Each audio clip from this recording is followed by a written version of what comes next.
इस वक्त chief justice Asif Saeed खोसा इस्लामाबाद में तकरीब से खिताब कर रहे हैं। General of Police that it is their job to ensure that the investigations are completed within the requisite period of time and challans, whether complete or incomplete, are submitted before the trial courts. That's the first step. The second step is when the challan comes to the court, what does the court do? The court is to undertake scheduling of the case, and that is possible only if the concerned lawyers are taken on board. So that is the second step that we have ensured, that the presiding officer of the model court will summon all the learned counsel in the case and then fix a time period. This is in keeping with the international practices, where if you file a case today in England, maybe they'll give you a date after 1 year. Say from 1st of January 2020 to 4th of January 2020 is the time slot for this case. Everybody will wait. All other steps will be taken within the interregnum, during the interregnum. But when 1st of January comes, there will be no question of adjournment. This is what we have tried to achieve, that with the consent of the learned counsel for the parties, time schedule will be fixed, and the important thing that we have taken care of is that a counsel appearing in a murder case is supposed to be a senior counsel, a seasoned counsel. He'll have many other commitments also. He'll have to appear before many other courts. So what we have done is, through the National Judicial Policy Making Committee, we have taken a policy decision that when a trial is scheduled, a scheduling of the trial has taken place, dates have been fixed with the consent of the counsel for the parties, then a certificate will be issued to the learned counsel for all the parties, and that certificate, if presented before the High Court or even before the Supreme Court, the cases in the Supreme Court and the High Court will be adjourned, but the trial will not be adjourned. So this is a fundamental shift in emphasis, that the emphasis has to be on the trial of cases, not on the appellate stages. All those appeals and revisions and petitions, they are a byproduct of that trial. So the trial must take place and at its scheduled time. In this very second step, we have taken another precaution, that maybe on the appointed date, the learned counsel falls sick, or there is some other unavoidable commitment that he has to make, some family commitment, or some other unforeseen reason he cannot appear. So right on the day of scheduling, we also get a list of his juniors from him, that in case he is not in a position to appear, then his juniors or his associates will appear. The third step in this is that even if the learned counsel cannot make it, even if his associate cannot make it, a counsel on the defense list will be provided to the accused on day one. So if two steps fail, the third step, the defense counsel at the state expense has to be there prepared with the case in advance. So every effort is made that the case is not adjourned for a fault on the part of the counsel or in default of the counsel. Likewise, the prosecutors have been warned in advance that once a case is scheduled, a trial is scheduled to take place, then the prosecutor general has to ensure that all his prosecutors appear on the appointed date, and if, God forbid, for some unforeseen reason, the prosecutor cannot appear, there should be a substitute prosecutor already waiting in the wings. This is the second step. Our first is challan, then the scheduling. The third step is, which is a fundamental shift in our approach. For the last about half a century, somehow, originally it used to be the responsibility of the state to produce witnesses who are to appear on behalf of the prosecution. But somehow, for the last many decades, this thing was not given due importance by the state agencies, and the complainant was to bring witnesses. who are to depose for the prosecution. That was wrong. In a state case, the state must take responsibility for the case. So we have undertaken a fundamental shift in this, and we have shifted the burden to where it was due. We have required all state agencies to cooperate and to produce witnesses. Private witnesses as well as police witnesses are to be produced by the police.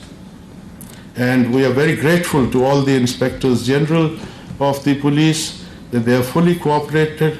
There are focal persons appointed everywhere, and a list of witnesses is provided to them, and the police is making sure that the private witnesses as well as the police witnesses, wherever posted in the province, they are made to appear on the appointed date. The second is the prison authorities. The state, as I said, must take responsibility.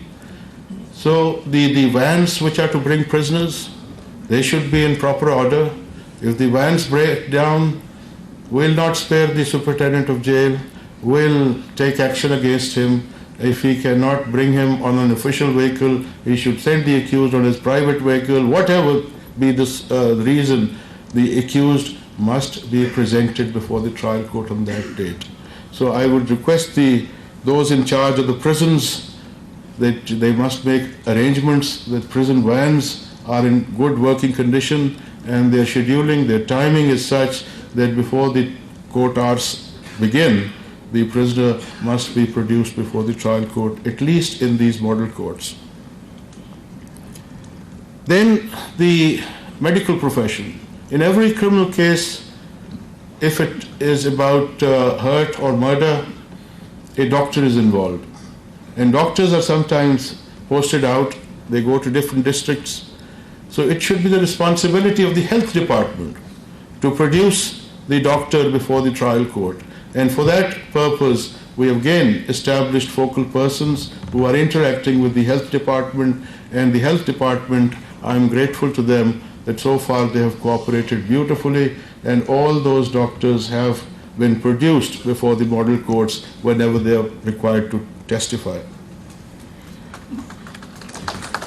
The next limb was the reports of the chemical examiner, of the serologist, of the forensic science agency or laboratory, and even those authorities have been taken on board, and they are fully cooperating with our in charge here, and they are producing reports in time, and whenever there is a default, I'm sure those defaults will be looked into by the authorities concerned. So when the case is scheduled to be heard, all the relevant reports must reach the court well in time.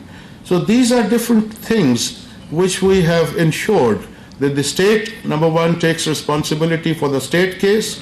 Number two, because of the scheduling and because of other factors that we have attended to, there is no delay. So delay is being targeted, and that is the approach. And without any change of law, without any change of procedure, we have achieved the miracle that you have seen, and the heroes are sitting here, and we salute them.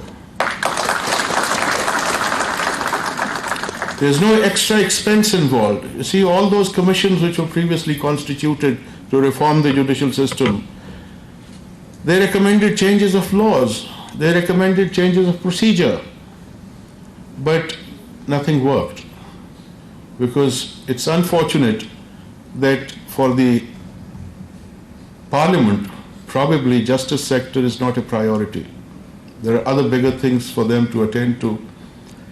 But justice sector is suffering because of lack of attention of the Parliament. The Law Commission has already submitted about 70 reports to the Parliament and to the Law Ministry for attending to different parts of laws which need attention, which need amendment or substitution by different provisions. But unfortunately, none of those reports have so far been taken up by the Parliament for consideration. So I would request that as we have taken responsibility on our side, the Parliament and the Executive should also show similar interest in the justice sector, so that the whole thing can be reformed and it starts delivering. I would also, speaking of legislature, I would say that there are certain laws which need to be revisited. I'll give you an example of the Court Fee Act. In every civil case, an issue has to be framed whether proper court fee has been fixed or not. For that, people have to run to the revenue officials, get documents, present them before the court, deposit court fee, then the other party objects, an issue is framed, evidence is led, and ultimately some decision is also to be rendered on that issue, which again is a subject matter of appeals, and it goes on. A very simple solution exists. You fix the court fee as a general court fee for all kinds of suits. Fix it as 1 rupee or 100 rupees or 1000 rupees, but there should be no issue on it. Fix the minimum court fee that you think is reasonable, but it should not be left to a dispute. Just one liner act would do, that for every civil case, maybe 1,000 rupees, 5,000, 10,000, whatever you think is reasonable, but fix the court fee and you save millions of man-hour in the judicial system. The lawyers working on it, the judges working on it, the evidence being produced, judgments being written on it, appeals being filed. It consumes millions of man-hours in a year.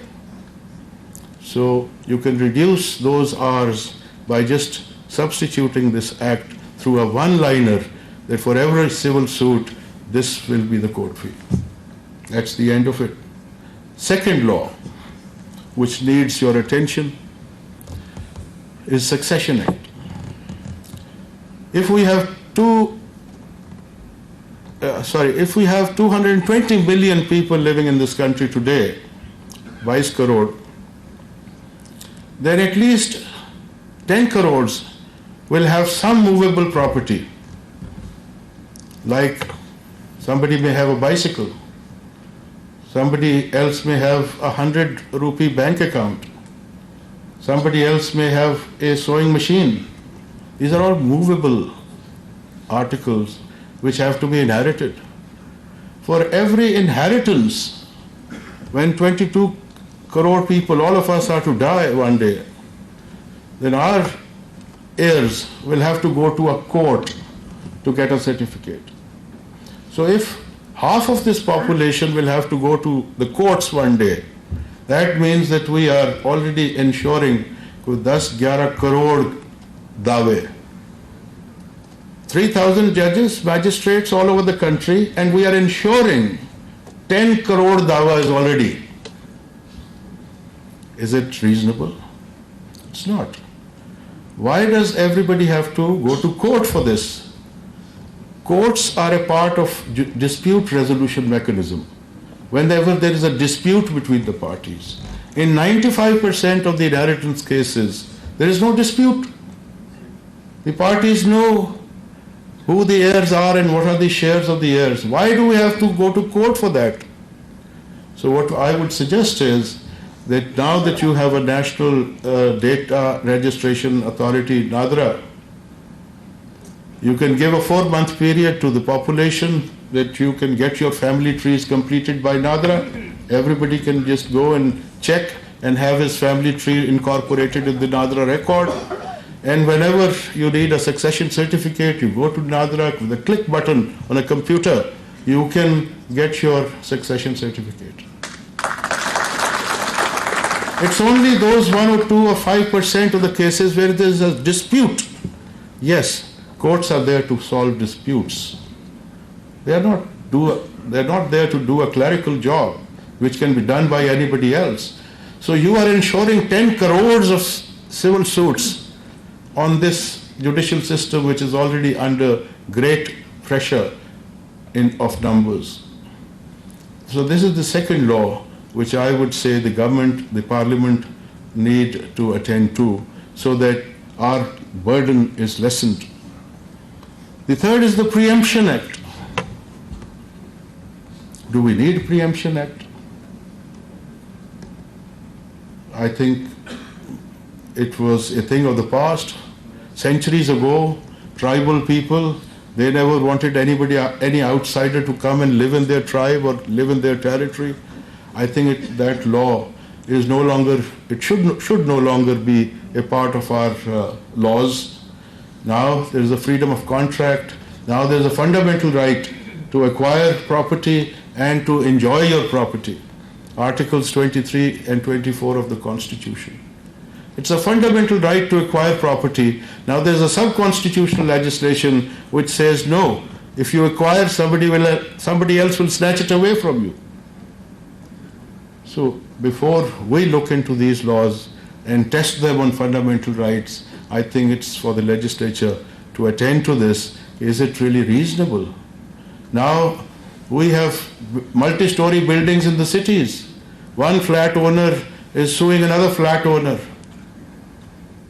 And this is one source of blackmail, one source of fleecing money from others. It is being misused. The legislature shall be well advised to look at this law, whether it has outlived its utility or not, and whether it conforms to fundamental rights or not.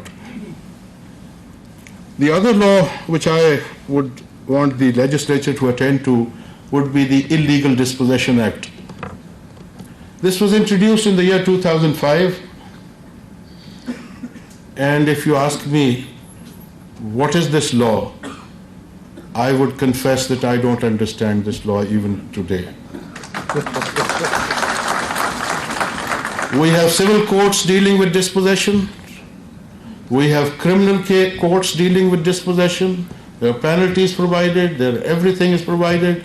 Then suddenly this law comes, which is neither civil nor criminal. Property disputes are being decided on the basis of reports of SHOs. The police reports now determine the rights of parties in civil matters. I don't understand this law.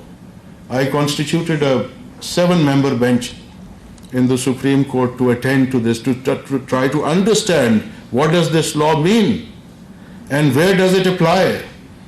And within half an hour of arguments, all the learned counsel appearing before us, they just put their hands up, said, "Sir, we don't understand what this law is." So then we requested the learned Attorney General to apprise the government about this, that this law is again misused. Originally, there was not even a right of appeal provided. There is a term of imprisonment, punishment is provided, there is no right of appeal. Now they have provided a right of appeal only to one extent, not to the other extent. Again, there are issues. Where should people go? Should they file a revision petition? Should they file a writ petition? Should they file a petition under Section 561A? Where should they go? So far, there is no clarity. So please look into it and clarify the law that you have made before we do something about it. Then the Anti-Terrorism Act. Everything under the sun is terrorism in Pakistan, if you go by the definition given by the law. It could be the smallest of crimes, it could be the biggest of crimes, but if you look at the definition, everything is covered. A simple theft, a robbery, a murder, a rape, any extortion, everything can be interpreted in a manner that it somehow fits into the definition of terrorism in the Anti-Terrorism Act. So we have now made an effort. We have constituted a 7-member bench in the Supreme Court.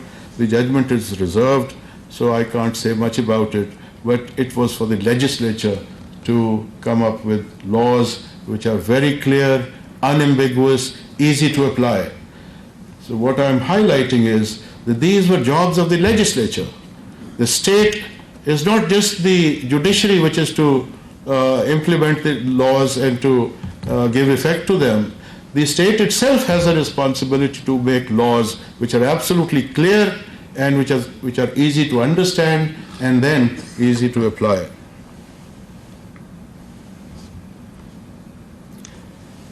one aspect I was told that I must share with the presiding officers of the model courts is the contemporaneous writing of judgment. This is an idea which I floated and I also practice on it.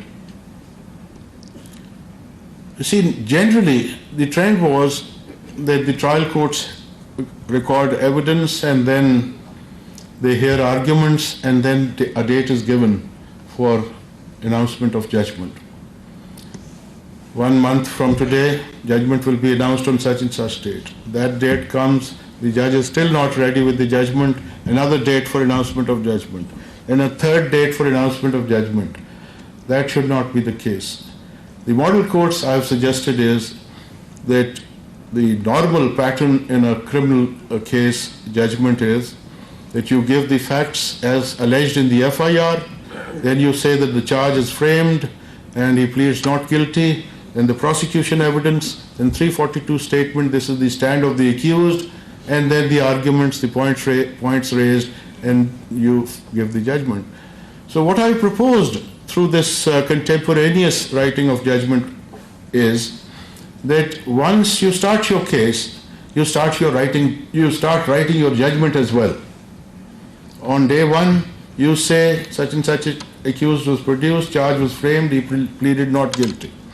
Then PW1, PW3, PW4, they appeared and they said this. That's it. Your day's proceedings should also be reflected in that day's part of the judgment. So second day, PW5, 6, 7 appeared and they said this. In cross-examination, they answered such questions like this. And then you come to the last stage.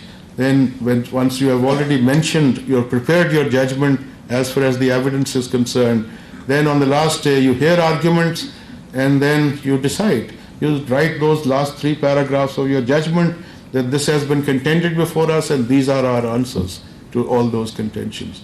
So the day when arguments are completed, that same evening or maybe next day, your judgment is already prepared.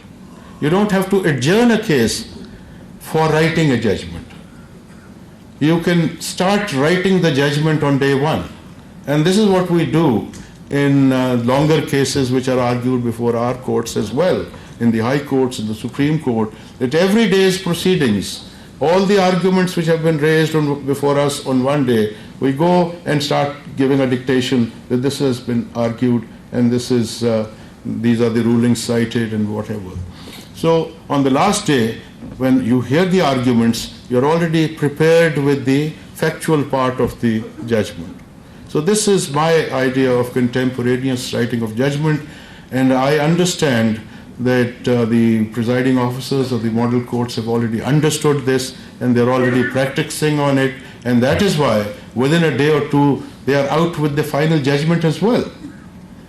So these are different ideas which I had picked up throughout these 40 or 50 years of experience, and I just wanted to pass it on to them, to all the coming generation.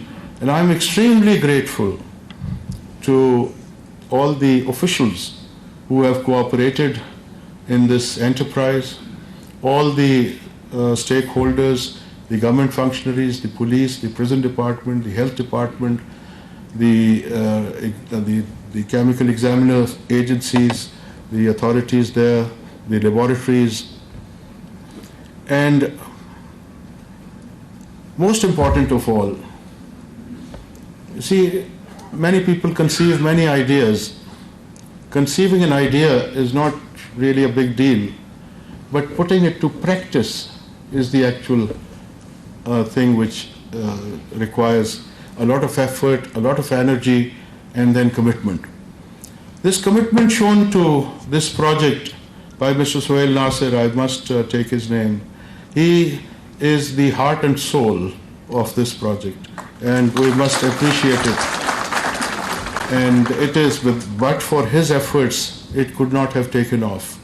Then Hayat Shah Sahab, the Director General of the Academy, and without his personal interest in the matter, and not just interest, enthusiasm, he also put in his entire experiences in life experiences as a judge behind all this effort. He has provided the logistic supports. We have our monitoring system based here. The whole project is based in this academy, and we are very grateful to you, sir, for your effort and your support. Then we are also grateful to the Sindh High Court for providing us a team of experts in IT. The monitoring system in Sindh High Court is exemplary. I happened to visit Karachi branch registry of Supreme Court. I was holding court there, and then they were very kind to give us a presentation on Sindh High Court, how every case in the province is being monitored. There is live updates coming from, if I want to see what is Civil Judge Ladkana doing, then just click of a button and I'll see the progress as to what happened in that court today, what is happening right now, and by the evening there are results updated and the entire performance is reflected on a daily basis. Judges of the High Court monitor it. The Honorable Chief Justice of High Court supervises this, and there are computer-generated messages that the computer itself will tell the judge that your performance was not right today.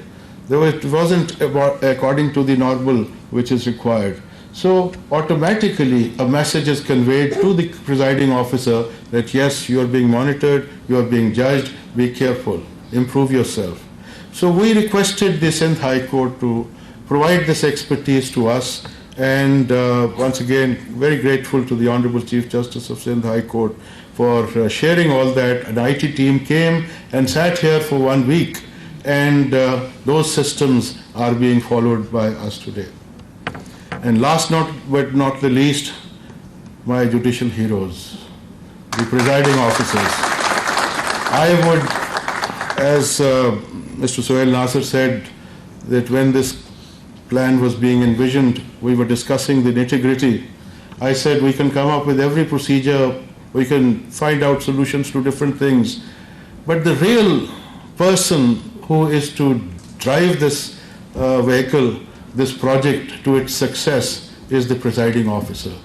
I must say, I said, mujhe cheete chahiye, cheete. Who will pounce upon cases, who will decide cases, who will push the cases to their logical conclusion. It's the passion which is required.